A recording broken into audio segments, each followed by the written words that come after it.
नमस्कार दोस्तों, मैं रुद्र पटेल आपका हमारे YouTube चैनल के अंदर हार्दिक स्वागत करता हूं।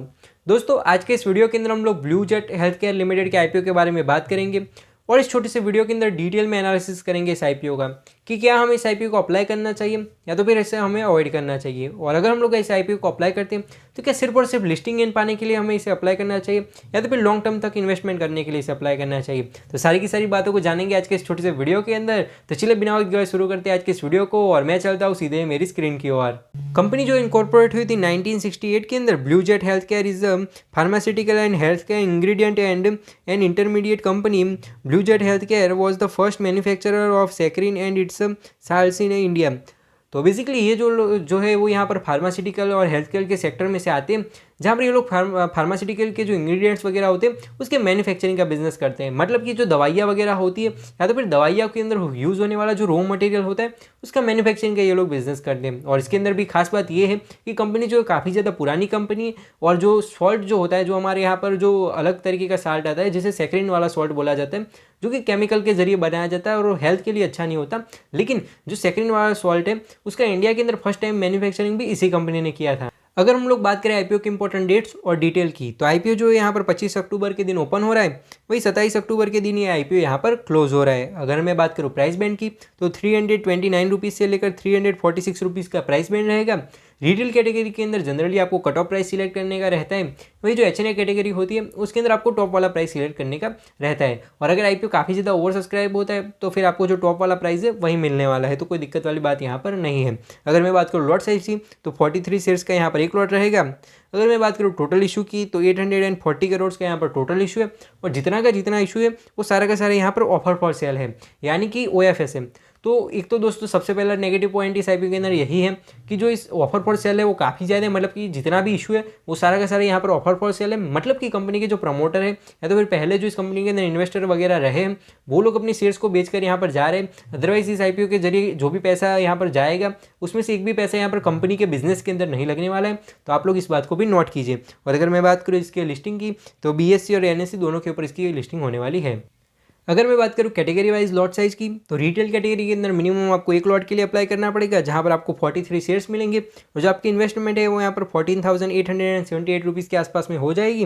वहीं अगर मैं बात करूँ एचएनए कैटेगरी की, तो एचएनए की स्मॉल कैटेगरी के अंदर मिनिमम आपको 14 शेयर लॉट्स के लिए अप्लाई करना पड़ेगा, जहाँ पर जो आपकी इन्वेस्टमेंट है वो यहाँ पर 2,08,000 रुपीज़ की हो जाएगी। वही एचएनए की बिग कैटेगरी के अंदर मिनिमम आपको 68 लॉट के लिए अप्लाई करना पड़ेगा, जहाँ पर आपकी जो इन्वेस्टमेंट है वो यहाँ पर 10 लाख रुपीज़ की हो जाएगी। और दोस्तों अगर आईपीओ काफ़ी ज़्यादा ओवर सब्सक्राइब होता है तो किसी भी कैटेगरी के अंदर जो उसके मिनिमम लॉट साइज है उसके अलावा एक्स्ट्रा लॉट्स के लिए अप्लाई करने का यहाँ पर कोई भी मतलब नहीं बनता। अगर मैं बात करूँ प्रमोटर की होल्डिंग की, तो इस आईपीओ से पहले कंपनी के प्रमोटर के पास में 100% स्टेक था, जो कि इस आईपीओ के बाद में घटकर यहाँ पर 86% हो जाएगा। तो नो डाउट आईपीओ के बाद में कंपनी के प्रमोटर का स्टेक कम होगा, लेकिन आईपीओ के बावजूद भी कंपनी के प्रमोटर के पास में 86% जितना स्टेक रहेगा, तो एक अच्छी बात हो जाती है कि भाई आउटस्टैंडिंग जो शेयर्स होंगे वो काफ़ी कम होंगे और जब ट्रेडिंग और इन्वेस्टमेंट के लिए शेयर्स कम होंगे तो यहाँ पर जो लिक्विडिटी होगी वो भी कम हो जाएगी। तो उसके चलते क्या होगा कि जो स्टॉक का प्राइस है उसके अंदर ज़्यादा वोलेटिलिटी हमें देखने को नहीं मिलेगी। तो चलिए दोस्तों हम लोग कंपनी के फाइनेंशियल फंडामेंटल का एनालिसिस करते हैं, क्योंकि दोस्तों फाइनेंशियल्स को समझना काफ़ी ज़्यादा इंपॉर्टेंट होता है, तो आप लोग इसके ऊपर थोड़ा ध्यान दीजिए। तो हमें यहाँ पर पिछले 3 सालों का डेटा दिया गया है। अगर मैं बात करूँ एसेट्स की, तो 2021 के अंदर कंपनी के पास में 536 करोड़ के एसेट्स थे, जो कि बढ़ते बढ़ते 2023 के अंदर यहाँ पर 903 करोड़ के एसेट्स यहाँ पर हो चुके हैं। तो नो डाउट एसेट की ग्रोथ काफ़ी अच्छी रही है और कंपनी के पास में अच्छे खासे एसेट्स भी हैं, तो एक अच्छी चीज़ यहाँ पर हो जाती है। वही अगर मैं बात करूँ रेवेन्यू की, तो रेवेन्यू भी यहाँ पर काफ़ी अच्छी तरीके से ग्रो हुई है। साथ साथ मैं अगर बात करूँ यहाँ पर प्रॉफिट की, तो 2021 के अंदर कंपनी का जो प्रॉफिट था वो 135 करोड़ का था, जो कि बढ़ते बढ़ते 2022 के अंदर 181 करोड़ का हो गया। और फिर 2023 का यहाँ पर जो मार्च वाला क्वार्टर था वहाँ पर 160 करोड़ का यहाँ पर कंपनी का प्रॉफिट था और जो जून वाला क्वार्टर था वहाँ पर 44 करोड़ का प्रॉफिट था। मतलब कि कंपनी के प्रॉफिट की ग्रोथ भी काफ़ी ज़्यादा अच्छी है और कंपनी हाईली प्रॉफिटेबल है, तो ये भी एक अच्छी चीज़ हमें देखने को मिल रही है। वही अगर मैं बात करूँ नेटवर्थ की, तो नेटवर्थ का ट्रेंड कुछ खास हमें देखने को नहीं मिल रहा है। अगर मैं बात करूँ की परफॉर्मेंस इंडिकेटर की या तो फिर की मैट्रिक्स की, तो इस आईपीओ के अंदर जो कंपनी का पी रेशियो है वो 37 का निकल कर आ रहा है। तो हम लोग ठीक ठाक सा बोल सकते हैं, जितने सेक्टर के यहाँ पर जनरल कंपनियों के पी रेशियो होते हैं उतना ही पी रेशियो है। तो एक चीज़ यहाँ पर ये हो सकती है कि भाई लिस्टिंग गेन के अंदर में ज़्यादा लिस्टिंग गेन देखने को मिल सकते हैं, क्योंकि इनकी वैल्यूएशन फेयर है और जो आईपीओ का साइज़ है वो छोटा है और कंपनी की मार्केट कैप भी छोटी है। तो मे भी अगर अच्छा खासा सब्सक्रिप्शन रहा तो यहाँ पर आपको ज़्यादा लिस्टिंग इन भी देखने को मिल सकते हैं। वहीं अगर मैं बात करूँ इसकी मार्केट कैप की, तो 6000 करोड़ के मार्केट कैप के साथ में एक बहुत ही छोटी सी स्मॉल कैप कंपनी यहाँ पर है।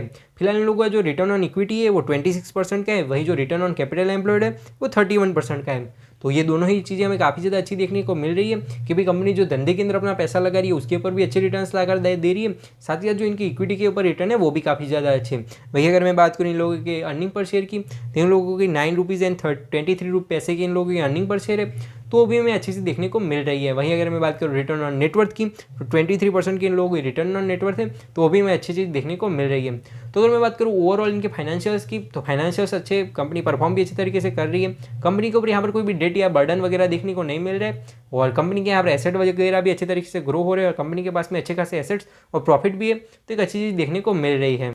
तो दोस्तों हम लोगों ने यहाँ पर कंप्लीट एनालिसिस करा blue jet health care limited के आईपीओ का। अगर मैं बात करूँ मेरे पर्सनल ओपिनियन की, पर्सनली मुझे आईपीओ काफ़ी ज़्यादा अच्छा लगा। कंपनी जो है काफ़ी ज़्यादा अच्छे तरीके से परफॉर्म भी करी है, कंपनी के फाइनेंशियल फंडामेंटल भी अच्छे, लेकिन यहाँ पर थोड़ा बहुत यहाँ पर ऑफर फॉल के सेल के अलावा यहाँ पर फ्रेश इशू भी होता, और कुछ पैसे को यहाँ पर कंपनी अपने बिजनेस के अंदर भी यूज़ करती, तो थोड़ा बहुत यहाँ पर और वैल्यू हमें अच्छी देखने को मिलती। अगर मैं बात करूँ इसकी पी रेशियो की, तो ठीक ठाक सी वैल्यूएशन के ऊपर आईपीओ आ रहा है, तो हम लोग को इसे एग्रेसिव वैल्यूएशन नहीं बोल सकते।